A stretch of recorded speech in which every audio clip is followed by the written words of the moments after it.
Hola, hola les curieuses du web. Alors, je suis dans l'Arc de Triomphe. Hop, essayer de défaire mon masque. J'attends qu'il y ait un petit peu de personnes qui arrivent. Voilà, j'avais envie de faire. J'espère que vous m'entendez bien. J'espère que vous m'entendez bien. Alors là, c'est un peu compliqué tout ça avec le masque. Voilà, je vais attendre qu'il y ait un petit peu de monde en fait.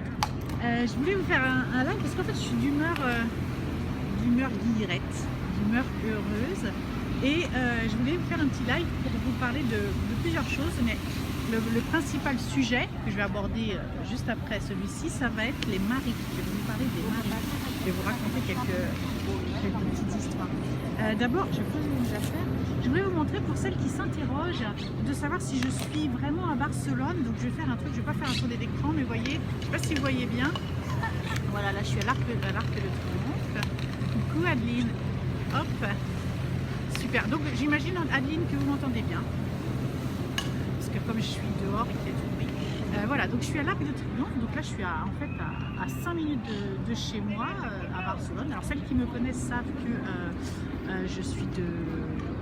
Comment je vais dire ça? Je ne vais pas rester longtemps dans ce quartier, enfin peut-être dans le quartier, je ne sais pas, mais en tout cas dans l'appartement dans lequel je suis, parce que je suis quand même assez dans le sombre. Donc voilà, ça fait partie des choses que je veux changer. Donc voilà, donc tout ça déjà pour dire oui, si, je suis bien à Barcelone. Voilà, je vous le prouve là en direct. Une autre fois, je vous ferai quelque chose en partant de la mer. Je vous disais au tout début déjà, hola las chicas, on va dire ça comme ça avec l'accent. Je voulais vous parler des maris. Pourquoi? Parce que il m'arrive souvent, heureusement, pas trop souvent par rapport au nombre, mais quand même beaucoup trop souvent pour moi par rapport à ce que je pense de tout ça.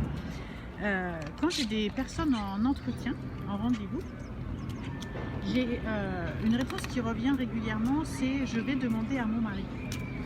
Et cette réponse en fait elle m'interpelle parce que il y a deux raisons à cette réponse-là en fait. Quand on me dit je vais demander à mon mari, soit c'est que la personne en fait elle n'ose pas me dire qu'elle n'est pas intéressée parce que ma façon d'aider, et elle s'abrite derrière son mari pour pas avoir à me dire non parce qu'elle n'ose pas. Et ça je le comprends parce que je dois avouer que je l'ai fait longtemps en étant plus jeune. C'était bien pratique d'avoir un mari pour s'abriter derrière quand on n'ose pas dire. Donc il y a celle-ci qui n'ose pas dire. Et ça c'est pas grave, j'ai envie de dire, voilà, c'est juste qu'avec le temps elles prendront de l'assurance et que ça ira mieux. Celles sur lesquelles je voudrais revenir, c'est celles qui demandent réellement à leur mari. Et là ça m'interpelle en fait, parce que je ne peux pas m'empêcher de me dire, en fait ce sont des femmes qui sont entrepreneurs dans l'âme, qui sont curieuses, qui ont envie de lancer un business, qui croient en elles, donc qui sont prêtes à réussir, prêtes à la tête de leur business et tout ça. Et en fait elles remettent dans les mains de leur mari la décision finale. Ça veut dire qu'en demandant au mari, il y a deux situations qui se posent. Soit le mari il est hyper à fond derrière la personne et derrière sa femme et il y croit et il la soutient et il lui dit vas-y. Et d'ailleurs je suis très contente, il y en a une qui se retrouvera là dans ce que je dis là, qui a rejoint la méthode Vega, qui m'a dit je vais en parler à mon mari, et manifestement c'est un mari hyper soudé qui comprend sa volonté d'être libre, et donc forcément voilà, il est avec nous. Mais des fois il y a des maris qui sont quand même, alors, je sais pas s'ils sont moins cool en fait, c'est pas à moi de juger ça, mais en tout cas la décision finale ça sera non. Et là ce qui m'inquiète dans ça, c'est que le mari dit non. Il faut s'interroger de savoir pourquoi le mari, ou le compagnon, hein, voilà, pourquoi est-ce qu'il dit non. Il a peur pour vous, il ne croit pas en vous, il n'a pas confiance en votre business. Enfin, je sais pas, il faut s'interroger de savoir pourquoi le mari n'est pas derrière vous pour ça, parce que si vous avez envie de créer un business, il n'y a aucune raison que ça ne marche pas. Donc le côté de dire oui, mais si ça ne marche pas, si tu ne gagnes pas d'argent, etc., on ne se lance pas dans un business si on se dit qu'on ne gagnera pas d'argent, sinon c'est pas la peine de se lancer.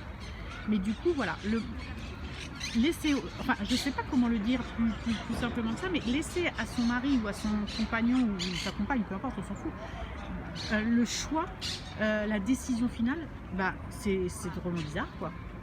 La seule chose qu'on peut souhaiter, c'est que celles qui écoutent la décision parce qu'elle pense que le mari il a plus de pouvoir ou de voix et tout ça, bah on espère juste que soit déjà ils resteront ensemble jusqu'à la fin de leur vie, parce que sinon ça veut dire que la femme elle n'aura pas lancé son business parce que le mari leur a dit non, qu'il se retrouvera le bec dans l'eau, quoi, que ce soit elle qui parte ou lui qui parte d'ailleurs. Bon, je rentre un peu dans le truc privé, mais c'est juste parce que vraiment je comprends pas cette décision, je comprends pas en fait les personnes qui disent, enfin pas qui me disent qu'elles demandent à leur mari, parce que je l'ai dit, ça me gêne pas, c'est en fait qui décide pas d'elle-même. En fait, c'est le mari qui décide pour elle. Et ça, je comprends pas. C'est pas le mari qui sera entrepreneur, c'est pas le mari qui va travailler, c'est pas le mari qui va aller chercher l'argent, c'est pas le mari qui va développer le truc. Et du coup, pourquoi quoi? Je comprends pas. Et je me dis, on est quand même, enfin voilà, 2021. Pourquoi on peut demander soutien, conseil, bien sûr. Moi, je suis la première à en parler à mon mari, mais il n'a pas la décision finale. Vous voyez ce que je veux dire? Donc, si vous avez envie de créer un truc, bah faites-le. Rejoignez-nous dans la méthode Vega, vous verrez que voilà, qu'on peut vraiment développer un business, faire que ça marche, et puis se faire confiance à soi. Voilà, je voulais vous parler du mari, enfin des maris ou des conjoints ou des compagnons. Je voulais vous parler que je suis à Barcelone. Je voulais vous parler aussi, je vous disais que j'étais d'humeur guillerette parce que la méthode Vega que j'ai lancée donc officiellement lundi, ça marche du tonnerre. J'ai eu mes premiers coachings individuels. C'est super bien, ça s'est super bien passé.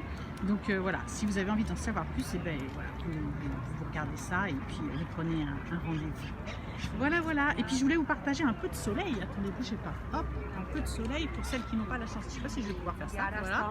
Pour celles qui n'ont pas la chance d'avoir le soleil, et ben voilà, en voilà un petit peu. Allez, je vous souhaite un bel après-midi.